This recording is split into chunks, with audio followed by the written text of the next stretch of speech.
Hello, everybody. My name is Aaron Knoll, and welcome back once again to another edition of the Movie Battleground. Hope everybody is doing well, and we are here today. We are on the eve of the biggest match of the game so far, and by that, of course, I mean the title match that is happening this Saturday. And I figure who better to play as the sort of undercard to a title match? Not technically, because it's Thursday. That match is Saturday, but who better to kind of showcase in front of it, in front of the best of our talent? Statistically speaking, they won the tournaments. Than some new talent, as we have two rookies here tonight, both of which are hoping to start off on the right foot. We have Richie Goodacre with us here. Obviously, if you guys are a part of the fan leagues, you guys will recognize Richie's name. He is here. He's been waiting for a little bit to get into this. He is somebody who reached out to me a while ago about playing, but we've only just been able to make it work now to get him in. And he will be playing against John Maher. John entered kind of the battleground discussion thanks to Will Cohen, who, despite the fact that he took a loss last week, has been playing very solidly thus far himself.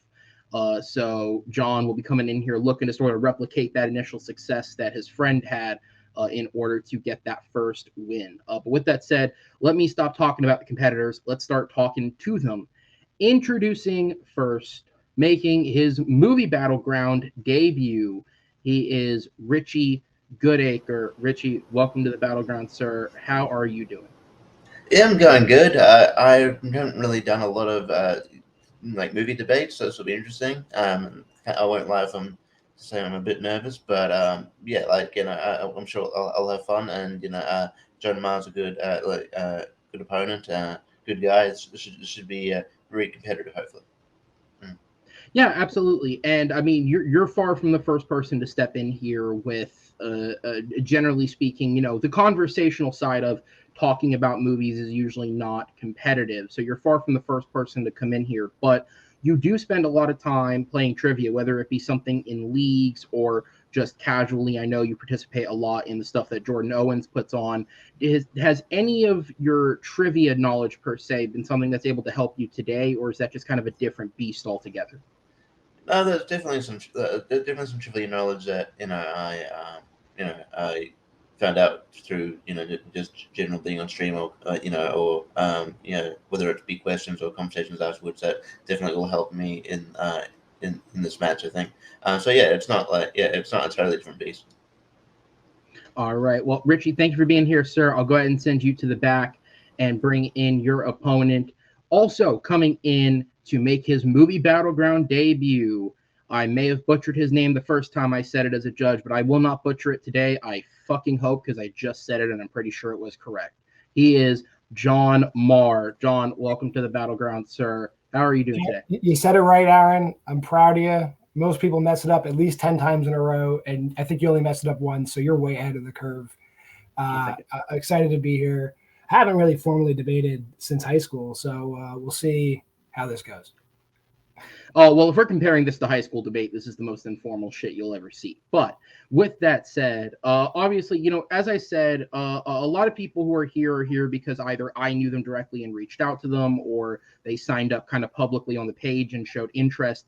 You are here because, obviously, I assume a friend of yours, if he recommended you, and Will Cohen joined, and then shortly after was like, hey, I know somebody who might be all right at this, and put your name forth. You've had a chance to judge a couple of matches. Now you're getting in as a competitor.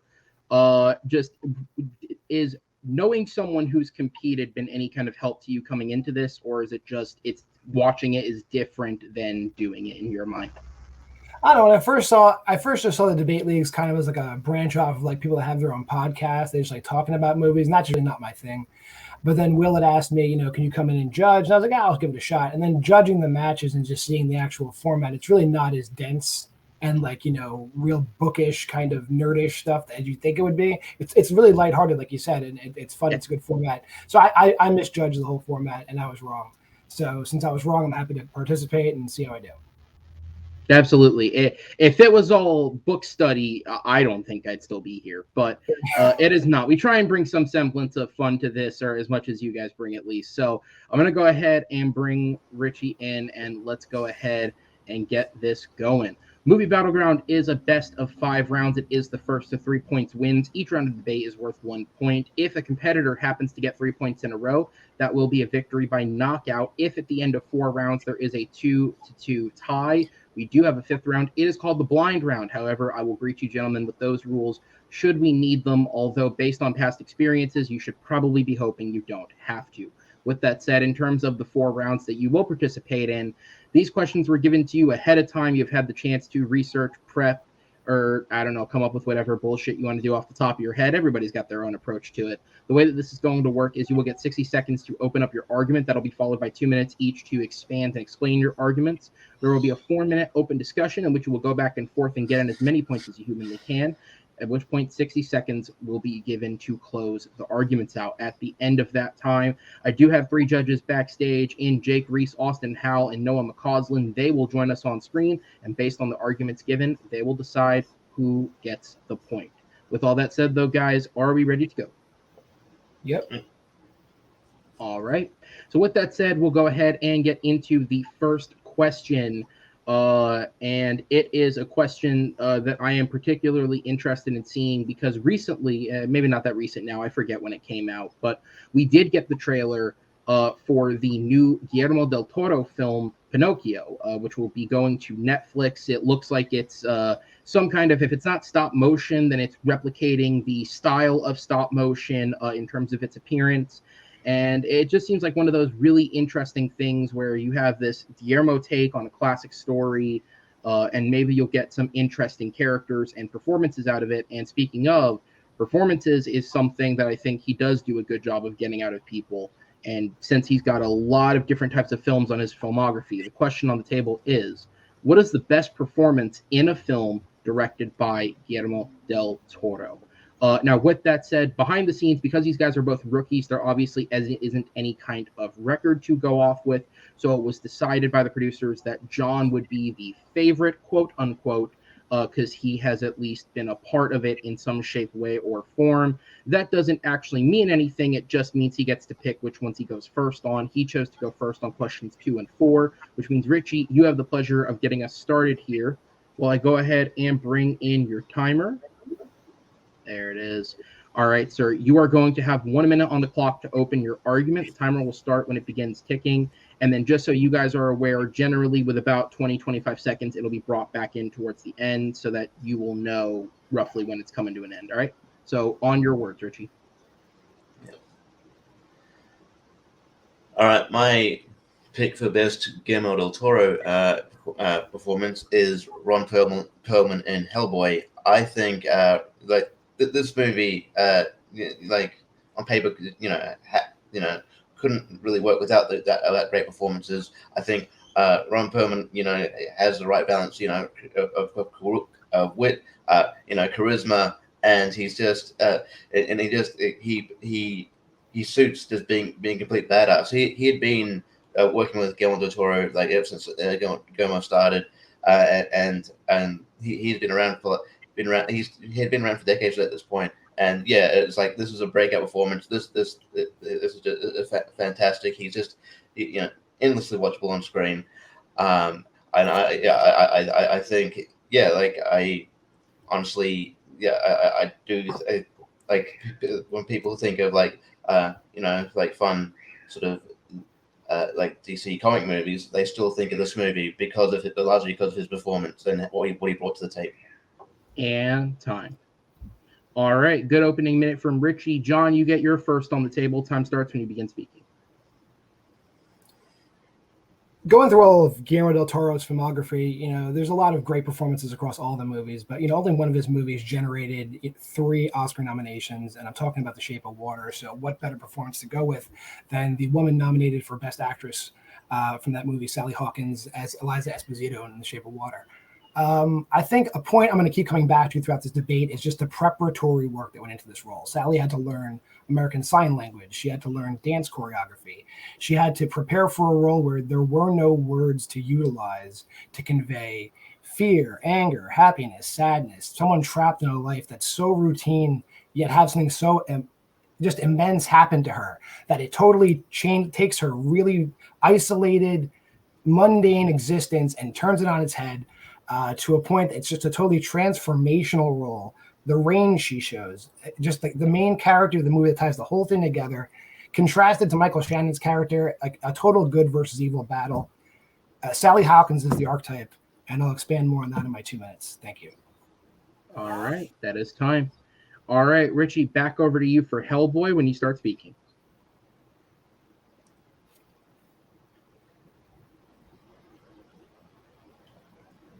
Well, I do, I do think Sally Hawkins' performance is great. I would argue that it's not even the best performance in the movie. I think Michael Shannon brings it to that next level, and we still, I feel like it's one of the things that, and Sally Hawkins' performances sort of came and went. Whereas like Ron Perlman as Hellboy, people are still talking about his performance, like that he is Hellboy. But people still clamoring for just another sequel to that movie. I feel like I understand all the things that went into Sally Hawkins' performance, and that can't be understated.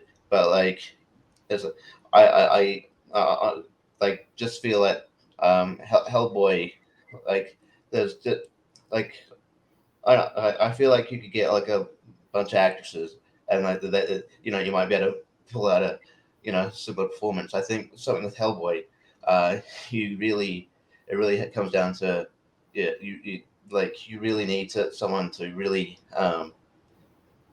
play that character quite well, quite well, and it's not and it could all come down to casting. I think Ron Perlman gives the character what it kind of needs. You could probably see that with the remake that came out 2019, where it was. Like David Harbour's a good actor. He's not Hellboy. I think there's I think Ron Perlman brings to the table is one of the more memorable, just fun comic book performances. And like, as much as I like Shape of Water, I just don't think that maybe in 10 years from now people are just gonna be like, oh yeah, that performance, that was good. I think Ron Perlman is Hellboy, and that's why it's the best performance. And time. All right, John, over to you for 2 minutes when you start speaking. No one's going to deny that Ron Perlman is Hellboy. He is the first person to portray Hellboy in movies, just like people think Adam West is Batman, people think Christopher Reeve is Superman. It's very hard to shake the first iconic performance of a character. However, Ron Perlman's true breakout was in 1987 when he played Vincent in Beauty and the Beast, and every single character he's played ever since then has just been a variation on that theme. He is a big-jawed, semi-muscular man. His character Clay in Sons of Anarchy, his character in Hand of God. Every time you see Ron Perlman show up in a movie, you're like, oh, here's some middle-aged tough guy with a big chin. And all Ron Perlman had to do to prepare for Hellboy was sit in a makeup chair for a few hours so they can give him abs and paint him red. So a lot of that movie, it's just he's delivering one-liners. Yeah, it's witty, but it's thoroughly scripted. It's one-liners. Most of the movie is him reacting to getting hit. It's him falling, breaking tables, breaking walls, shaking himself up, and going. And I don't necessarily think that is magnificent acting. Whereas if we look at Sally Hawkins, you say, Michael Shannon was in the movie. Well, Michael Shannon also was essentially typecast in that role somewhat because Michael Shannon has a tendency to play these racist, misogynistic government officials that are just like bastard antagonists in movies. And I say that would not take, since we've seen Michael Shannon play that character so many times, it would not take without the innocence and just vulnerability that Sally Hawkins brings. If you just victimize people at random, it doesn't really necessarily make you a true villain in a movie. But when you try to victimize basically a creature that's shown as defenseless in that movie, and Sally Hawkins as a mute woman living a very simple existence, that's what makes the movie. And Sally Hawkins is the glue that holds that entire movie together. She has to emote, like in the beginning, just how boring her life is without talking, just with the expression on her face, just to show how horrific, or not horrific, just like how boring her life is. And then just the love she has for the creature, the fear she has when Michael Shannon interrupts them, the absolute passion and ecstasy she has when she spends time alone with the creature. She has to do an entire basically death scene without emoting. And that is much, much more than Ron Perlman chomping on a cigar and just reacting to getting punched and not getting hurt.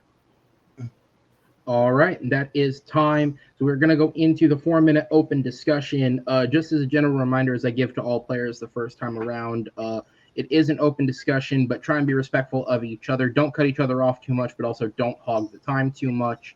With that said, though, the timer will start when the first competitor speaks. Go ahead, Richie. All right. I don't get that the argument that Hellboy is just reacting to punches. That there is, like, yes, it is sort of in essence it's a horror comedy, but I like it's more than that. There is sort of like like emotional scenes he has to convey, like especially like like with Selma Blair. I just I and also like even the comedy, it's not like you can't just get like it's not like one of those things where you can get anybody in there and it'll just be it'll just be the like a knockout performance. Like you've got to have that certain timing. You've got to understand the character, and I feel like and that's sort of where like the Hellboy David Harbour kind of faltered. So yeah, I think there's more that goes into performance than sort of this sort of what has been able to simplified. I can respect that, Richie, but also part of Hellboy is that he has a good cast of characters around him. Actually, I would say the best performance in that movie is Doug Jones as Abe Sapien, because he is like the straight man, just like the confused straight man who's doing all the intelligent stuff. He's the one reacting to Hellboy, who is basically the straight man in the movie. There are funny moments. There are emotional moments. The kiss at the end with Selma Blair is emotional. That's like one of two emotional scenes. And even the first scene where he first encounters Selma Blair, he's just doing that tired frat boy trope. I brought beer. There's nothing special about Ron Perlman's performance in Hellboy. It's a great. If we were arguing best performance in a Dark Horse Comics adaptation, I would give it to you. But we're arguing best performance in a Guillermo del Toro movie. And again, I would say that in your movie, the Michael Shannon is the better performance. I know, he's not necessarily playing against type, but sometimes people who are type sort of you could argue a typecast for a reason, just because they're so good at this movie. And I understand so the stuff that Hawkins brings to the table, but I think that Michael Shannon just overshadows her in like every scene, and I honestly I feel like almost like people have almost forgotten about Sarah Hawkins' performance at the moment, where it's like Hellboy, it's just people still talk about that, and then the charisma he brings to the table, and and then the sort of and I think that does have more emotional depth than maybe it appeals on the surface, but I would argue that Michael Shannon's movie, Michael Shannon's character in that movie is meant to kind of overshadow people. He is like the representative of the McCarthy Cold War era government. He's meant to be a large foreboding feature in that movie, and it's the acting that Sally Hawkins is doing in the shadow, the reactionary acting that she does to just how evil and how driven and how just basically like tunnel vision Michael Shannon's character is in that movie. It's the acting done in the shadow without dialogue that makes the performance that much more impressive. Hellboy at least has a bunch of like cheesy one-liners to throw at the camera while he's snarling and chomping on a cigar. Sally Hawkins does it with absolutely nothing, just the expression on her face and her body language, and I think it's way more impressive than anything Ron Perlman does. Yeah, but I guess you say Mark Shannon is like this character is meant to overshadow people with how sort of menacing and sort of he is. But I honestly think that he does a great job. He's successful, but I honestly think that does take away from her performance, which I'm not discounting. It is good, but ultimately I think that like Hellboy in general character and Ron Perlman's performance is more memorable and it stands at the time than Sally Hawkins, who's good, but also hasn't really capitalized on that performance. But she's good, but I think Hellboy is just better. And time. All right, we're going to go into the 1-minute closings. Richie, you are up first. The timer will start when you begin speaking.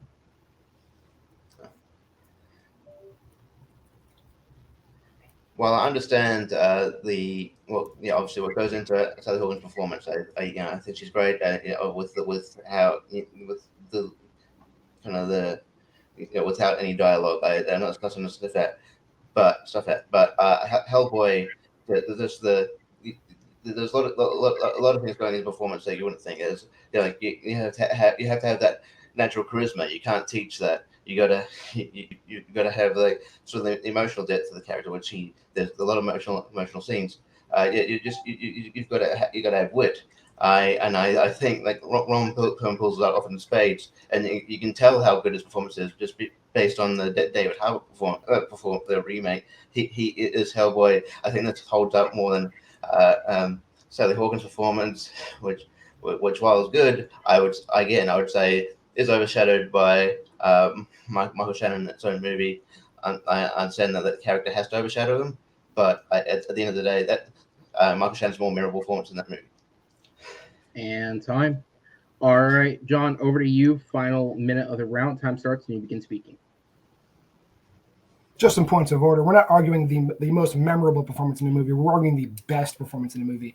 And if that's the case, then, even in Hellboy, like I said, Doug Jones is performing way better than Ron Perlman because he has so much more to do with it. Honestly, it's a CGI-heavy movie. If Ron Perlman was so great and iconic as Hellboy, why did they recast him with David Harbour, right? He should have just brought him back. They're just going to CGI it anyway. The Shape of Water, it is a much better prepared, a much better delivered. And I understand, Richard Jenkins is great. Michael Shannon is great. Octavia Spencer is great. Doug Jones is great. It's a great ensemble cast in that movie, but understand that the person that prepped the hardest, the person that delivered the most with the least and had to convey every single plot point in that movie, she had to, sing and dance in that one scene, then go right back to her mundane existence. She had to die. She had to show love. She had to hide. Quick changes. And she is the glue that holds that movie together. That movie does not happen without Sally Hawkins. There's nobody to react to Octavia Spencer. There's nobody to react to Richard Jenkins. There's nobody to react to Michael Shannon. Sally Hawkins is The Shape of Water. I yield my 2 seconds. All right. Guys, great first debate on the battleground. I'm going to go ahead and send you guys to the back for a breather while I go ahead and bring in the judges to make their deliberation. So I have just a couple quick fact checks / updates. The Shape of Water was nominated for 13 Academy Awards, including 3 acting nominations, with Richard Jenkins and Octavia Spencer being nominated alongside Sally Hawkins. It would go on to win 4 that night, winning for Best Production Design, Best Original Score, Best Director, and, of course, Best Picture. Ron Perlman has worked with Guillermo del Toro on 7 major projects. They worked together on 6 films, including the 2 Hellboy films, as well as Kronos, Blade 2, Pacific Rim, and Nightmare Alley. Perlman also starred in the first 13 episodes of del Toro's animated Netflix show Troll Hunters, voicing the main antagonist of the first season. Hellboy 2019, Hellboy the reboot was released in 2019, just to clarify that from earlier because there was a little bit of uncertainty around that. In the original Hellboy 2004, 2 actors actually portrayed the character of Abe Sapien. Doug Jones was the physical performance, but David Hyde Pierce, known for the character Niles on Frasier, actually provided the voice of the character in that film. However, he did choose to go uncredited in the final credits. And to answer the question that was pondered at the end of the round, why did Ron Perlman not return? In 2014, when what would become the reboot of Hellboy was originally put into development, that script was being developed as a third and final film to Hellboy 1 and Hellboy 2. Guillermo del Toro was offered a producer credit as well as the position to direct, but he was not allowed to have control over the screenplay after the second one went over budget. Del Toro declined, saying he only wished to direct from his own script, and therefore Perlman, who also had an offer on the table, rejected his offer because he would not come back without Del Toro. Thus, the script was rewritten to be a reboot of the franchise. With that said, though, it's not about the facts. That's just for me to have some fun while Googling during the round. I go to the judges. Jake, I go to you first, sir. Who gets your vote, and what was the main thing that sold you? Solid back and forth, you guys. John got it for me. He just was able to say more about the range that she shows despite being mute, and also he mentioned that the Oscars, and that helps too. So, All right, Austin, down to you. Who gets your vote, and what sold you? Yeah, it was very close up until the closing. So I was really looking for strong closings there. And Richie, unfortunately, just kind of repeated a lot of the same points he had. John brought a few extra points near the end and just had a stronger close for me. So I went with John. All right. And Noah, we do wish you safe travels, sir. We will hear from you on the next round as I go ahead and send you guys to the back and bring back in the competitors as we will go ahead and move on to question number 2. And question number 2, I don't really have a good setup for this one, so I'm just going to throw it out there because it's a big one. The question is, what is the worst horror film of all time? I mean, we all know about the January horror film. We all know about the shitty, awful horror films that exist alongside our good ones. You know, for every Friday the 13th and Halloween, there is the bulk of their sequels. But what is truly the worst of the worst here? John, you are up first on this question, sir. So we'll go ahead and bring the timer back in for you guys. And you can start speaking. It will start ticking when you do. On May 6, 1990, I was 10 years old, and I took a really huge hit to like the magic of my childhood when Jim Henson died of walking pneumonia, a thoroughly preventable death if he had just gone to see a doctor. However, I feel that if Jim Henson lived past my 11th birthday and made it to October 12th of 1990, even if he accidentally saw Troll 2, it would have killed him anyway. The worst horror film of all time is Troll 2 for many reasons. One, I don't know if anybody even knows this, but there's actually a documentary out there called Best Worst Movie, all about the fact that Troll 2 is the worst horror movie of all time. If you gave me a half hour, I cannot detail all the reasons why this is the worst movie, but I'll give you some of the major ones. The director, Claudio Fragasso, speaks very broken English, and he would only work with an all-Italian crew. He brought that entire Italian crew to America, cast random people that wanted to be in a movie, and only directed to them in Italian with very loose translation and let the movie go from there. The end product is Troll 2. Easily the worst movie ever made. Stay tuned for my 2-minute expansion where I give you horrible anecdotes about the production of Troll 2. Richie, take it away. Man wants to play the match and do my job. Richie, follow his instructions, I guess. All right, sir. My pick is Jaws: The Revenge. Jaws 4. I think you think how iconic Jaws was, and then a few years later we get number 4, which is literally just it's in the title, it's Revenge, but the shark has a vendetta against one couple. It's so stupid, and then they got Michael Kane in this movie for some reason. I don't know how they bribed him, but just to see how one of the best most iconic movies of all time, Jaws, just be watered down to the point of Jaws 4 is just it is quite sad, and it's very, very hard to watch,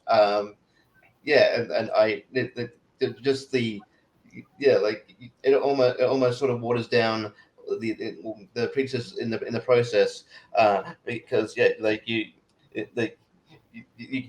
struggle to think of how good that other movies were when you're watching this pile of crap. And time. All right, we got 2 piles of shit. John, you set yours up with a big ending there. Let's talk about yours. Before I get into Troll 2 and why it's horrible, I want to talk about Jaws: Revenge just a little bit. Is Richie 100% right? He's 100% right. It is a horrible concept. I don't know how they got Michael Caine. I don't know how they got Mario Van Peebles. Is it disrespectful to Steven Spielberg? Yes. Is it disrespectful to horror in general? Yes. Is it even the worst shark horror movie? Not even. There's at least 12 shark horror movies that are worse than Jaws: The Revenge. Have you seen New Jersey Shore Shark Attack? Have you seen Three-Headed Shark Attack? Have you seen Sand Sharks? Have you seen Ghost Shark? Have you seen Sharknadoes 2 through 5? Those are all worse than Jaws: The Revenge, but let me get back to Troll 2. The lead in this movie, George Hardy, the man who plays the father, was a dentist in Utah. He decided one day, I want to be in a horror movie. He went down, he did a reading in front of 9 Italian men smoking cigarettes who couldn't understand a word he said, and they cast him as the lead in this movie. There was a man who was on a day pass from a psychiatric hospital, left the psychiatric hospital, showed up on set, and was cast as one of the townspeople. when he delivers a speech, he actively was having psychotic delusions that he wanted to kill the main child star of this movie, and you could tell when you watch this movie. The special effects are abysmal. At least in Jaws: The Revenge, you get to see a shark blowing up. I guarantee the entire cost of that explosion is 5 times the cost of the entire special effects in Troll 2. In the end of Troll 2, spoiler alert if you haven't seen it, basically the whole concept of the movie is like these they're not even trolls, they're goblins. Trolls don't show up throughout the entire movie. The movie was called Goblin. Some producer thought, hey, let's tack this on to Troll 2. Poor Troll. Troll is a decent movie, and this movie ruined it. Sure, Jaws: The Revenge disrespected Jaws, but people still think Jaws is a good movie. Troll 2 is so bad, people hate Troll, and it has nothing to do with this movie. It's about if you eat the food in this town, it turns you into food for the goblins in the town. At the end of the movie, they turn the mother into basically a giant mother cake, and the prosthetics they put on the little people who are playing the goblins, the mouths don't even move. They're just smearing Jello and whipped cream all over their faces. It is the most god-awful thing you will ever see. I encourage you to see it. Invite all your friends over your house and laugh at this movie. Recognize the worst movie ever made. It's Troll 2. And time. All right, Richie, down to you for 2 minutes. Yeah. Yes, I understand. Like Troll 2 is a bad movie, but there was every indication there that it was going to be bad. Like you said, this wasn't a straight up sequel. They just tacked on the title Troll 2 in order to gain more money. So I would, I don't think there's many expectations there. It's almost like, it's much of a sequel as like American Psycho 2 is. I don't know, like there's not that kind of, I don't feel like there's that love for Troll as Jaws. Like Troll is a fine movie, so the fact there's a sequel called Troll 2, I don't think it really like maybe hurts the perception of the first one as you'd say, because I don't think people hold that in such high regard. Jaws is a classic movie that just got watered down to the point of just completely laughable. And it's completely laughable, and it just like it wastes all the talent on screen, and it's a very sad watch, knowing what the Jaws franchise, which is one of the Steven Spielberg's best movies and a fantastic movie, and it's how it's come to be just this sort of laughing stock with Michael Caine, one of the best best actors of all time, just being, I don't know what he's doing in this movie. It's like, yeah, you said it yourself, like you can to get around, go get your friends around, watch this movie, because like it's one of the best. The documentary is called The Best Worst Movie. We're not arguing what the best worst movie is, we're arguing what the worst movie is. I think that even the like the story behind the making of it, there's intrigue enough for people to watch it. I don't feel like if people hear how bad Jaws is, I think they're going to stay clear of it. And time. All right. We're going to move on to the 4-minute open discussion. The timer will start when the first competitor speaks. I'll just make one quick distinction. There's difference, but there's like levels here, right? Jaws: The Revenge is a bad movie, and it's disrespectful, and it probably shouldn't have been made. But then there's movie, and that's like 2 cars crashing into each other. But when something gets so bad that it transcends being bad to the point it's like, oh my God, have you seen this? That's like 40 cars crashing into each other. I would argue Jaws: The Revenge is a small car accident. Troll: The Revenge is a train falling off a cliff onto 50 cars. I would argue that Jaws 4 is like so like just takes everything good about the other, especially the first movie, and just and wipes it away. Where you don't want to watch it. There is something too, like a bad movie that's good. Like you're sort of transfixed to it. You're intrigued by it. You don't like like. You want to keep watching. Whereas Jaws 4, I think you'd want to forget that you ever had that experience, and it completely waters down. It may, you start to think, oh, like was the first one as good as I think, or was I kind of just having nostalgia goggles or something?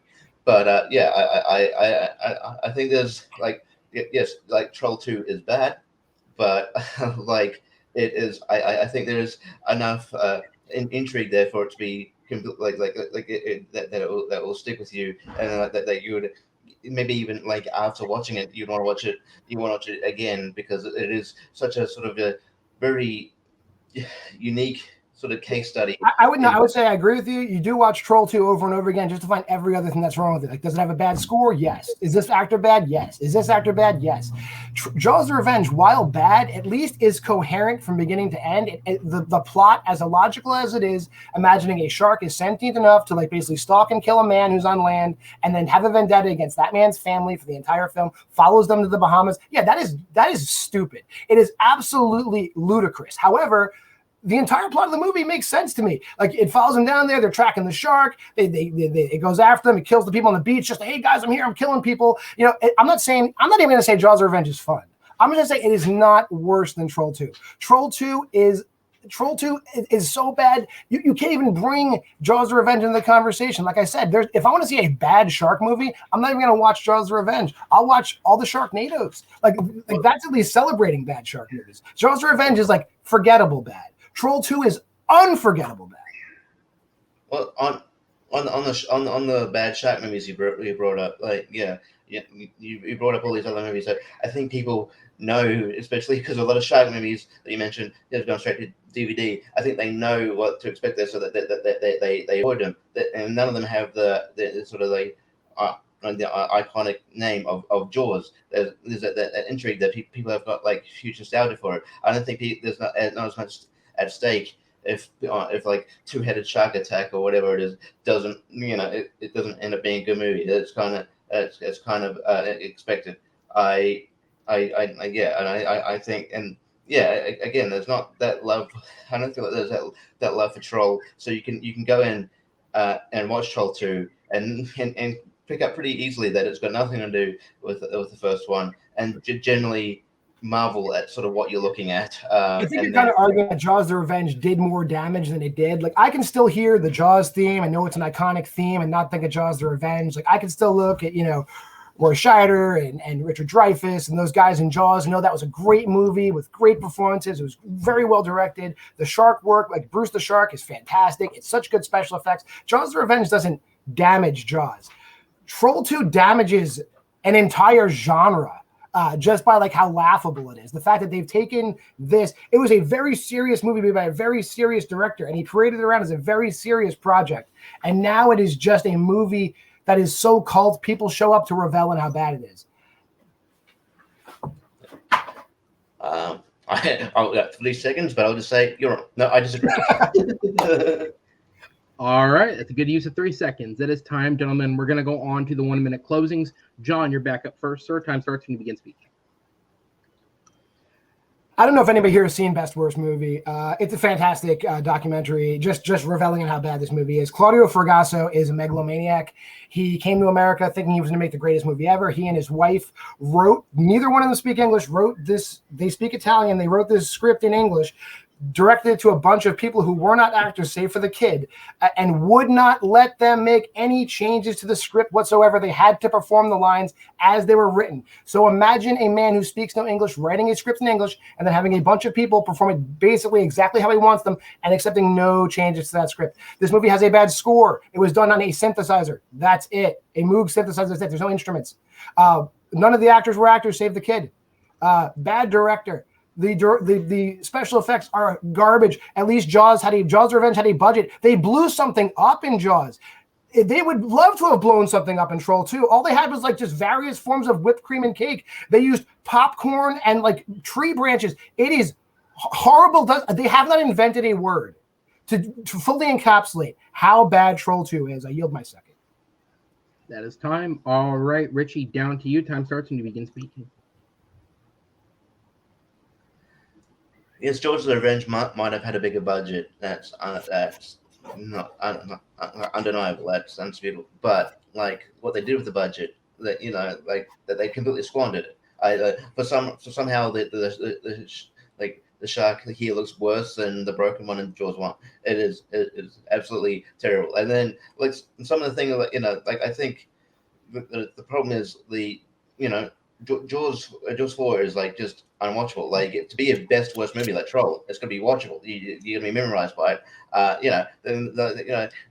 Even like obviously, it wouldn't have been a great time filming the movie or anything. But there's obviously there's parts of that movie that would be just make it hilarious, and I want to watch it. I want to watch this movie again now. Like the synthesizer for a score, that's hilarious to me. There's nothing funny about Jaws 4. It's just it completely squanders a franchise and completely killed off a franchise. And then they could have done so many with it, and they chose to do a revenge story, which is bad. And time. All right, guys, another solid round. I'm going to go ahead and send you to the back while I bring in the judges for the round. Just one or two small fact things to bring up here. So I was reading up while it was going on, and it is safe to say that everything that was said about the production of Troll 2 is 100% fact. As I said, there is a movie on it if anyone's curious to learn more about it. But it's absolutely bonkers that something like this got made in the way that it did. However, the one part that wasn't brought up, which was probably the funniest thing for me to read, is the fact that obviously, as people do in these situations, not only has the director of the film and the writer of the film gone on to deny the stories of the actors involved in the film, in which they are pretty much unanimous in terms of their tellings of them. But they also wanted a panel discussion, describe the actors with a word in Italian that is meant to stand for bad actors. In English, that translates to calling them dogs. So needless to say, not a good experience for anyone. With that said, the other thing with Jaws the Revenge is the question was put out there, how on earth did the film get its stars? Well, that answer is very simple. In the case of Lorraine Gary, who was in the first two Jaws films, at the time, she was married to the producer of the Jaws franchise, Sidney Sheinberg. She actually hadn't acted in about 8 years, but being married to him and the idea of getting to work with Michael Caine was enough to bring her out of retirement. She would stay out of retirement for one film, retiring following this movie and never acting again until she passed away. In terms of how Michael Caine got involved, it is safe to say a very, very nice paycheck. Kane himself has admitted that he's never actually seen the film, but he's never spoken publicly. He has never spoken negatively about his experience filming the movie, and has often joked about the fact that while he has never seen the film and believes people when they say it's bad, they should, quote, see the house that it paid for. Basically acknowledging that he wanted to build a house, this paycheck paid for it, and he also got to have a trip to the Bahamas. The only public regret that he has ever voiced when it comes to making this film is that being in the Bahamas stopped him from being able to accept his Oscar in person. With that said, Austin, I go to you first. Who gets your vote, and what was the main point that sold you? Yeah, two bad movies. I've seen both of them many, many times, so I had no bias here. I went with Richie on this one because I thought I liked his argument about Troll 2 being a unique case study and having expectations for those other bad shark movies, and the drop down from Jaws to Jaws Revenge. I just thought his approach to the argument was really unique in this one, so I go with Richie. All right. Noah, down to you, sir. Who gets your vote, and what was the main point that sold you? And you're still muted. You did. There you go. I'm gonna give my point to John. I just feel like he was so vehemently hated that movie, and you could tell, and he really brought why he hated it, and it made it make sense. So I'm gonna say John. All right, then Jake, I go over to you. Who gets your vote, and what was the main point that sold? John as well. Valiant effort, Richie, but man, John just shit all over that movie. It was great. All right, judges, thanks so much. I'm going to go ahead and send you to the back as we go ahead and bring back the competitors and move on to question number 3. And in this instance, we move on to discussing an actor, or more specifically, an actress who, for one, generally isn't spoken about in the public outside of one particular thing, and it's usually a negative particular thing. But also one that has never been discussed in Battleground. So off the back of her recent Oscar nomination, the question at hand is, what is Kristen Stewart's best film? She's been around since the early 2000s. She's been in a bunch of films and, unfortunately, 5 Twilight films. But what is the best of them? Spoiler alert, it's not a Twilight film. With that said, Richie, you are up first on this one, sir. So I'll go ahead and bring the timer back in for you, and it will start when you begin speaking. So my pick for best Christian Stewart film is Personal Shopper. I think Personal Shopper is a movie about a model. She's a model in Paris, and she loses. She's just she's a personal shopper, but also wants to stay in Paris because until she can kind of communicate with her with her brother who passed away. And then it's just a great story about grief and just alienation. And I think coming off this, I feel like still like Kristen Stewart had a lot to prove. Like she people always try to lump her in with the Twilight thing, saying she's a bad actress, but the emotional depth it took to portray this character, the places she had to go to portray this character, like it's very personal, raw, and it's just a very memorable performance, and I think it's her best performance of her career. All right. That'll be time. John, over to you. Time starts when you begin speaking. Quick point of order. We're not really discussing Kristen Stewart's best performance. We're arguing the best film Kristen Stewart's in. And actually, we go even further than Personal Shopper because the best film she's been in is probably one of the more recent ones. It's Spencer. Spencer tells a story. It's historical fiction, but it's not like a total historical fiction. It's very loosely based on what we actually see happen in real life. It's a story about like the scrutiny we put on celebrity and the heightened scrutiny we put on like the British royals. It's about Princess Diana after all the Camilla Bowles stuff already came out about Prince Charles, yet she still has to go to the royal Christmas on a remote estate. It's about basically the horror of being an outsider in your own family. It's a magnificent study of mental illness. It's a magnificent study of how poorly we treat the people we hold in the highest regard, and how poorly we force the people closest to them to treat them.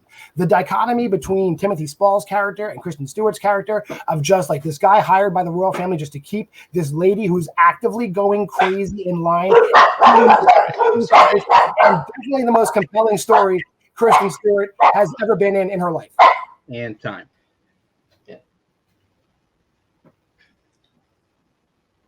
Spencer's a great movie, but we've seen Diana's story before. Like it's been played out in movies that they constantly want to retell a story. You had Naomi Watts and Diana. Like that's telling that story. There's been tons of TV movies. And so I think people sort of know what to expect this movie. But Personal Shopper is I think if you're going into it knowing nothing, it'll surprise you. It's a fantastic story, about grief, about loss, and I feel like it's the only reason it's not getting as much attention is because of course Kristen Stewart was going to get attention playing Diana. Like she's one of the biggest the most most notable figures of all time, especially in the royal family, and it is a intriguing story about how she was treated. But Kristen Stewart's done kind of a biopic about that before, about an actress being alienated from community or society, or Seaberg, and I thought she was like better there than she was there, than she was in Diana. It just happened that Diana as a more prolific figure, so it got like more of attention. But the Personal Shopper is just it floors you. It's just again also an interesting case study about how grief and loss affects a person, and how you how you can try to overcome that. I just think there's been a that with Spencer, there's Kristen Stewart is great. And the movies are great, but there's already been a blueprint of how that movie is supposed to work. This story has been told a lot, and I'm sure even after Spencer, it'll be told again because I get it's an intriguing story, but it's also an intriguing story about a very very famous figure. I think Personal Shopper brings something new, and I think So And yeah. time. All right, John, back over to you. 2 minutes. Richie said something very, very poignant about Personal Shoppers, that it will surprise you. It surprised the hell out of me because I had really no idea what kind of movie I was watching when I was watching Personal Shopper. This is a niche movie at best. This is a movie that is inaccessible to most casual movie fans. This is a movie that layers on so many different subplots that by the time the final reveal comes, if you even can call it a final reveal, that she actually is mentally ill and she's imagining all the stuff that happens to her, like, you're not even fully invested because they've dropped so many side characters and so many side plots along the way. You know, is it a ghost movie? Is it a murder mystery? Is it a story about isolation and grief? Yeah, I guess it's all of those things, but they never explore any of those plots in any real depth for you to actually care about the resolution of any of those things. In fact, she's searching for her dead brother, but the ghost that visits her isn't even her dead brother. Spencer, however, is a linear story. Sure, it is not a story that's been told before. Yes, of course, there's tons of tabloid TV movies about Princess Diana. Her death was spectacularized in the media. She was a figure that was thrust in the public eye. But this unique story of a woman having a gradual nervous breakdown while still trying to be a good mother, while being forced to share the house with her husband who was actively cheating on her, was always cheating on her, had to deal with the fact that he gave her and her mistress the same present, and she's forced to wear that present in front of his entire family while keeping a strong, stiff upper lip for her kids, all the meanwhile having the staff of the palace dictate what she needs to dress, where she needs to dress, sewing her curtains shut so that the paparazzi doesn't get a picture of her. Then she wears the wrong dress on the wrong day and they give her hell for it. These tiny, minute things, these things that we could never imagine bothering us, are blown up to huge proportion, and it hits home in Spencer. This is the best movie Kristen Stewart's ever been a part of. It's transformative. If you look at Personal Shopper, that's Kristen Stewart just playing a role in Personal Shopper. Kristen Stewart disappears into the role of Diana in Spencer. You literally, if you take your mind away from it, you can make me believe that is actually not Kristen Stewart playing that role. That is how good it is. Every subtle thing about that, every time she hallucinates, has a delusion, acts weird. Like, these are all things that a woman who is at the end of her rope would do. And no, I don't think any sort of TV movie or Naomi Watts' performance scrapes the surface of the depths Kristen Stewart goes down to in Spencer. And time. All right, we're going to go into the 4-minute open discussion. The time starts when you begin speaking. Explain Personal Shopper to me. It's obviously, the Personal Shopper does have like sort of it's a mystery. You have like sort of your twists and your turns, and yes, like the like I get that the ending, her being like mentally ill, isn't like maybe isn't all that surprising, but like it's like at least it takes you on this journey where you and it takes you on a journey with like 20 stops. Like, she has a heart condition. Her boss is a dick. She rides a Vespa. She sleeps in the apartment when she's not supposed to. She wears her clothes when she's not supposed to. Oh, newsflash! This guy killed her boss. Like, it's all over the place, and they just try to wrap it up with her going to Oman or Yemen or Muscat, and she's mentally ill. Like, that's not the moral of the film. I just like. But I feel it's far more watchable than like just watching, sort of It's watchable because you're confused the whole time and you want to know what's going on. It's been played out so long. I think that I think it's only unique because in the context of a royal of being a part of a royal family. I feel like there's been great movies in the past about the toxicity of like celebrity. And how that can ruin someone's life. Like, again, she's done a better movie like that. She's done Seberg. Seberg is like another movie about alienation and sort of I think every Kristen Stewart performance, even her small role in Into the Wild, like she's always alienated. There's nothing. You can name me a performance where Kristen Stewart isn't acting alienated. Like that's basically why they cast her in every movie. I don't know. I think her performance is more nuanced than just being like, oh, like this is Kristen Stewart, she's just playing Kristen Stewart. Like I feel like that's because we got this idea of what Kristen Stewart would be like. She had to tap into, like, I'm not saying she didn't have to tap into anything emotional in Spencer. She did, but like this just felt like more of a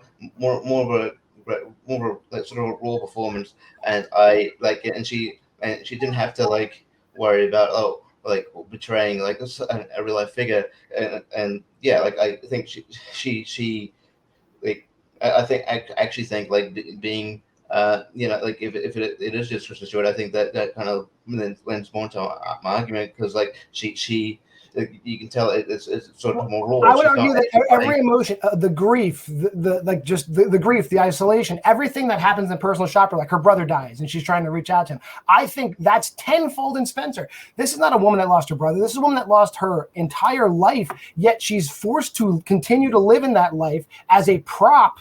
While everyone else gets, like her husband gets to go on and be happy and have his mistress, she is a prop being forced to, she's bulimic. She's obviously, she's clearly mentally ill, untreated mentally ill. The only person, her dresser, the only person who's an ally to her, they send Sally Hawkins' character away. They just spend the entirety of the movie shitting on her to the point that she has to do this grand gesture where she walks onto a field where people have loaded weapons. It's like, give me my children. Like that's way more of a set piece, way more of risk, way more of a story than gets told. And if you watch Personal Shopper 3 times in a row, because Personal Shopper doesn't know how to end. It ends in the most contrived, hackneyed, tired way. Oh, she's mentally ill. We've done that before. I've seen Shutter Island. Like, come on, like it's been done 1,000 times. You see, royal things been done 1,000 times. Mental illness as a denouement has been done way more than royal movies.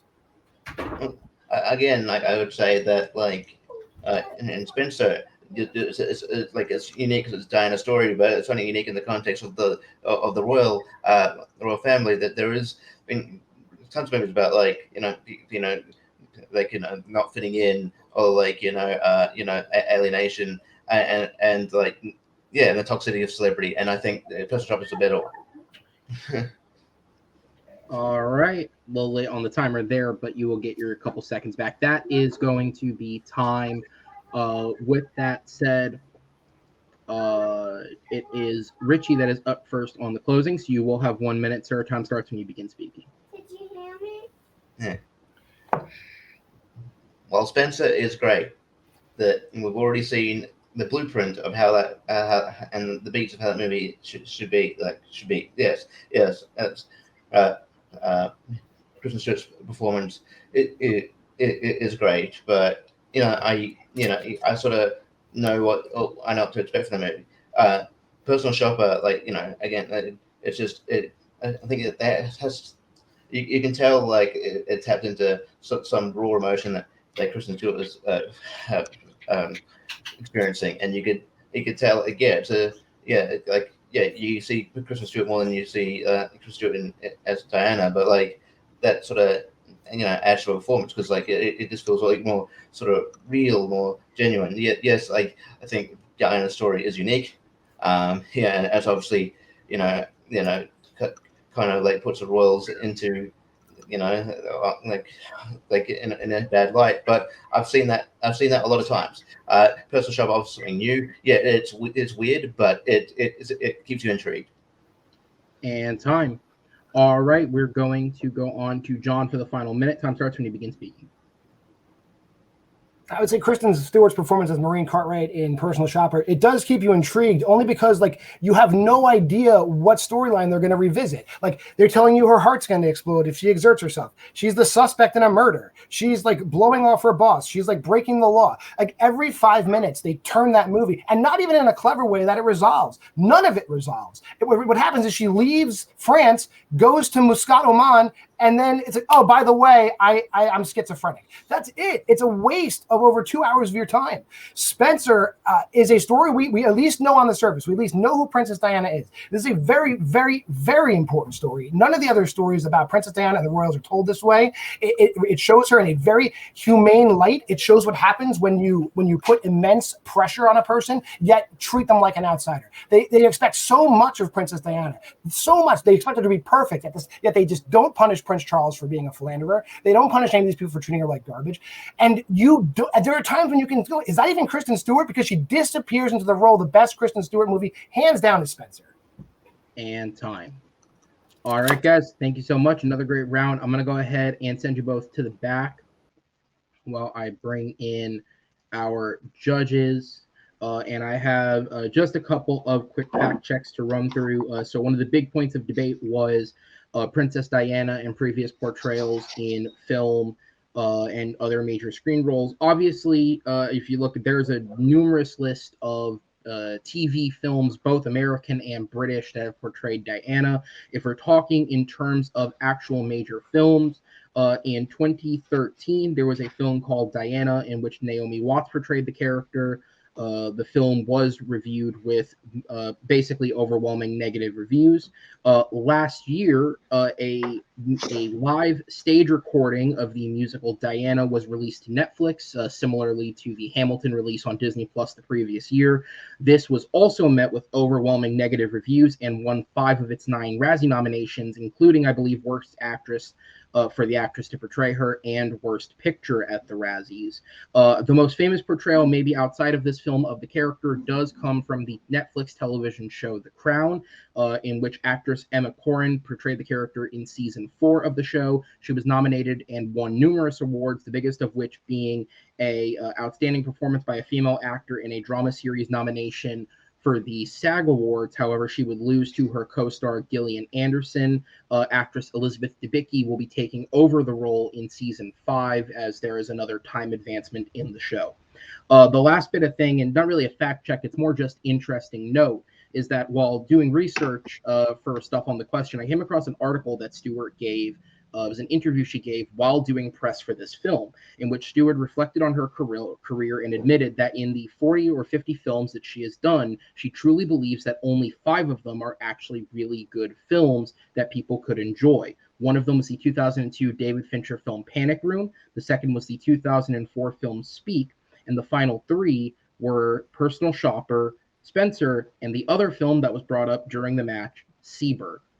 With that said, though, it's not about the fun facts. It is about the points made in the argument. Noah, I go to you first. Who gets your vote and what sold you? I didn't really take this question as asking what's the best movie with her in it, but rather what is her best performance in the movie. Even with that said, I feel like John gets the point because he was able to say that she disappears into this role.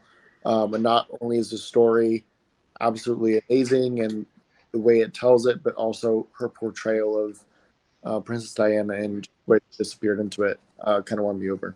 So I'm going to say John. All right, Jake, I go down to you. Who gets your vote and what sold you?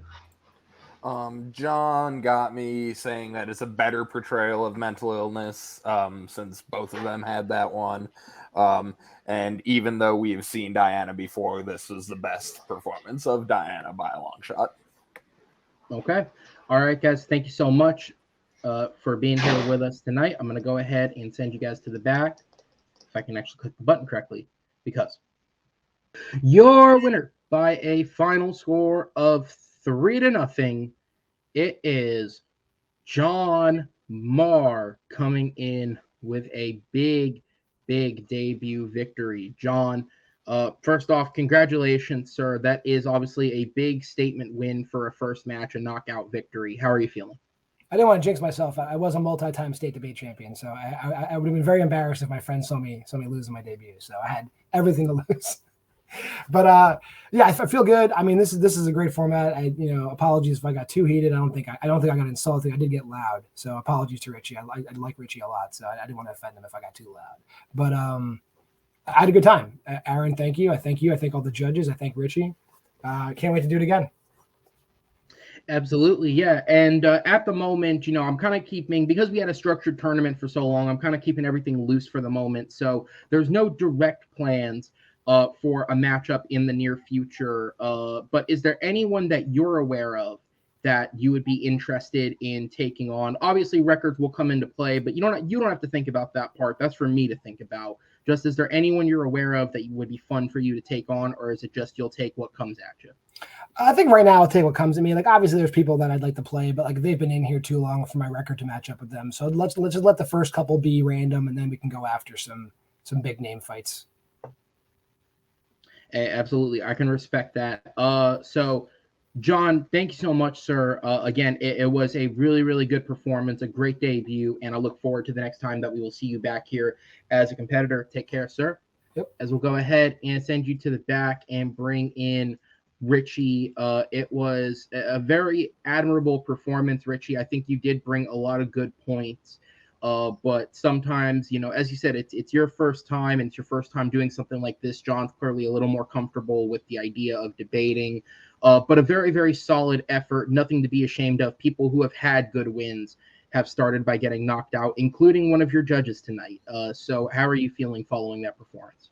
Yeah, I think John is a machine. I think he going forward he'll be the person that's going to be dominant in this league. I thought I held my own like in the debates here. They're definitely questions I'm more passionate about than others. I within a couple of minutes, I knew he got me with the Guillermo del Toro thing. But I tried my best. I do believe I definitely have what it takes to at least get a couple wins. So I'm looking forward to getting back in there. It was a good experience. I was a bit kind of nervous, and you can probably tell when I'm debating, but it was I'm sure that will ease once I become more familiar with this the format. So it was really fun. And congrats to John. Like I said, he's a beast. So yeah. Yeah, absolutely. And then going forward, is there anybody, kind of same question to him, is there anyone that kind of interests you in being someone you take on, or is it just you'll take whatever comes your way next? I'm not. I don't. No one really comes to mind. Just anybody with obviously like the same record. I've got no actual call outs. Like whoever wants to, with a similar record, wants to debate me, I'd be keen for it. So yeah. All right, so the number 2 player in the league, understood, and I will deliver. No, Richie, once again, man, multiple players, including ones who have gone on to play very well, have started with a knockout. Sometimes it's just a matter of natural feeling coming into this, and clearly it went John's way today. But an admirable effort, some really great points and great discussion, sir, and I do look forward to having you back in the future for your second debate. Thank you. All good. All right, guys, so that will be it for tonight, as John does walk away with a very solid victory there to start off his career. And speaking of a solid victory, this coming Saturday, one of those competitors is going to need one. It is the first title match of the rebooted Movie Battleground, in which the now deemed defending champion Joe Fairley at 5-0 with 1 knockout will be taking on the challenger Henry Sanchez, who is at 5-1 with 2 knockouts. This is a big match for both of them. Joe has spoken publicly about how when he won that title the first time around, he wanted the opportunity to defend it because of issues behind the scenes and just the eventual stoppage of the league at the time. He was unable to do so. And after winning and continuing to go undefeated from even his previous streak before, he has made it back to the title and will now have that opportunity to defend. On the other side of the arena, Henry Sanchez is a competitor who has made it to the top before. He's made it there and attempted to challenge for that title, but he's just never gotten the win. So I know a win for him in this match would also be a very big deal to be one of our OGs and finally get his way to the title. So again, tune in this Saturday at 6 p.m. EST for that match, because it's going to be a big one. I want to thank my judges for being with us here tonight. Jake Reese, Austin Howell, Noah McCausland. Thank you guys for being here, helping out and making the show run. I want to say, again, another shout out to Richie for putting in a solid debut effort, and a congratulations to John for a really well-played performance. With that said, though, on behalf of myself and my fellow producers here at Movie Battleground, my name is Aaron Knoll, and we will see you next time on the Battleground. Take care, everybody.